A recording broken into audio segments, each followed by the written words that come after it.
friends, Heidi here from Rain Country. God is good all the time, and I'm here to talk about my top 5 favorite books when it comes to homesteading related topics. And if you're hearing some excess background noise besides the chickens, that's my grandbaby. He's here again today, and he loves playing outside on the deck whenever we get a chance, whenever the weather's nice enough.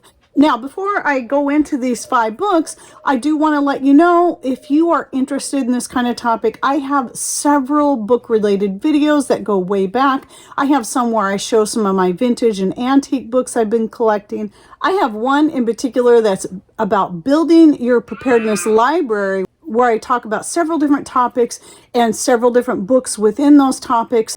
And I'm going to try to compile all those book-related videos into one playlist, and I'll put the link to that full series in the description box down below. You're going to look right down here below the video screen, and you're either going to find the word more or show more, depending on the device you're on. Just click on that to open the whole description box to find all the links, and this applies to any video that you're on. And today is about my top 5 favorites, which I have talked about in these other videos. But if I wanted to narrow it down to the top 5 and had to get rid of all books in that category, these are the ones I would stick with. The first one I'm going to show you is The Homesteader's Natural Chicken Keeping Handbook by Amy Fuel. And she also has a YouTube channel. I'll be linking, by the way, to all of these books in the description box, as well as to Amy's channel. So this book has been a real chicken lifesaver for me. So she's got everything laid out very nicely, nice photos, and just pretty much everything you need to know about taking care of chickens the most natural way. And as I've mentioned in previous videos, this book, because I had this book on hand several years ago, I had a chicken that got really sick after she came out of being broody, because I let her, even though we don't have a rooster, I went ahead and let her just go the full broody period because I thought it'd be good for her. Unfortunately, it just took too much out of her, and she was kind of a more sickly bird to begin with anyway, and I thought she was going to die. I really thought I was going to lose her altogether, but I managed to nurse her back to health, and after that, she was healthier than ever before. So I thought that was pretty interesting. And then the other book I have by Amy is, that's also in my top 5 list, is The Homesteader's Herbal Companion. I would say this is probably my favorite herbal book to recommend, especially to recommend to newbies, because just the way it's laid out, the way it's written, the way she not only breaks down the medicinal values of a lot of different herbs, but also provides recipes and real life stories of her own experience on how she uses these things. In fact, you'll find both these books linked in the description box of every video. And then to go right along with that, this one is also an herb related book, but this one was sent to me by Mary from Mary's Nest several years ago, and this is the Pacific Northwest Medicinal Plants. Obviously, the book you get is going to have to be about your own area. And though there's different writers, I know that, I think it's Timber Press that came out with this book. They have them for several different regions around the United States. So you got to find the one that matches your region. So even though I'll be putting a link to this, you should be able to, going through that link, you should be able to see a list of the other books. And I think this is very important because it's basically like an encyclopedia of the different herbs that grow that just naturally grow in your own area.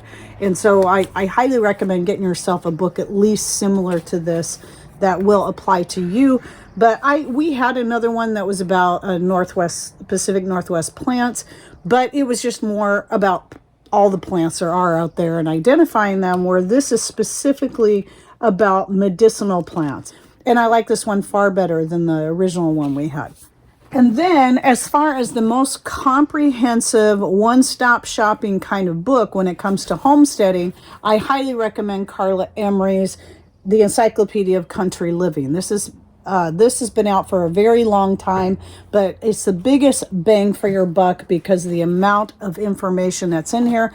In fact, even though I still have yet to have a chance to read through the entire book, I've read through portions of it, I've skimmed parts of it, looking through to see all the different kinds of information. And I did a separate book review just on this that you'll also find in that playlist I'll be putting down below. But I want to show you, okay, so see how thick this book is. Now I paid $20 for this book, $20. It might be up to $25 now. You see how thick that is, first of all. Now look at the print. There's a lot of information in here. So if you were just going to buy one book, I mean, because she also talks about medicinal herbs in here as well. So if you could only afford to buy one book, then this is the book I would highly recommend because of the great amount of information in this one book. And then the last book I'm going to bring up is not actually a single book, it's a series. And that is the Foxfire Books. I just brought out book 1. I have the full series. I managed to get a pretty good deal. And as I noted, I'll link to that down below.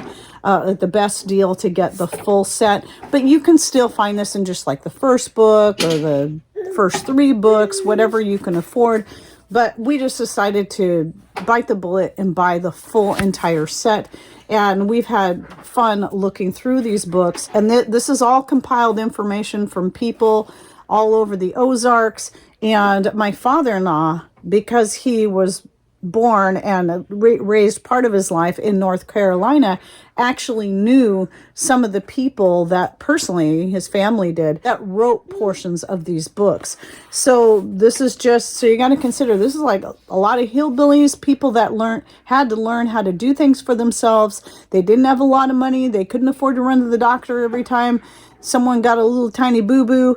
They learned to grow things for themselves. They learned how to put up food without, a lot of them without even electricity. Like, for example, I know my father-in-law, they didn't have refrigeration. So they used the running water they had on their property and built a little shed, if I remember correctly, around it. And that basically became their refrigerator to keep things cold.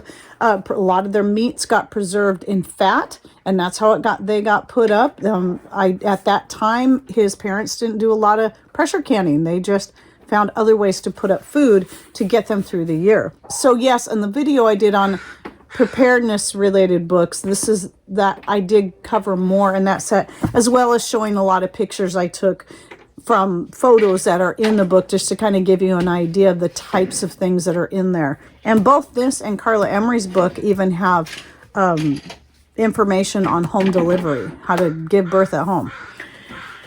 Now, that's the top 5 books as far as that kind of subject goes, but I'm going to throw this in as a bonus. This, again, isn't just a single book, but some ideas for you if you're one that's into secondhand shopping, garage sailing, Facebook Market, eBay, whatever your source is. And so for years, I've been collecting vintage and antique books, as I mentioned.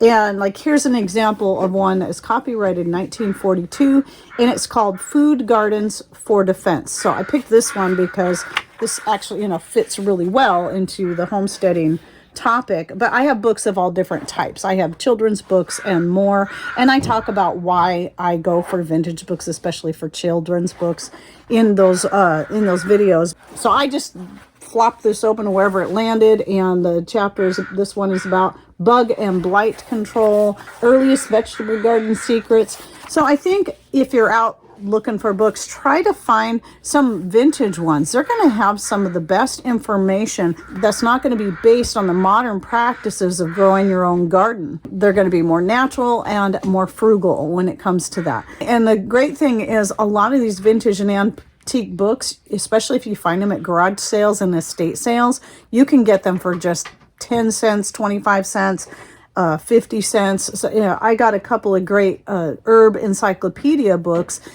for, I think I paid maybe 25 cents for one and 50 cents for another. They were both Rodales, but one was older than the other. I bought them at 2 different garage sales, and it's nice having them both. And so there's a lot of those kind of books that you can find. I even found one that's like, I think it's about 100 years old, and it's a medical book.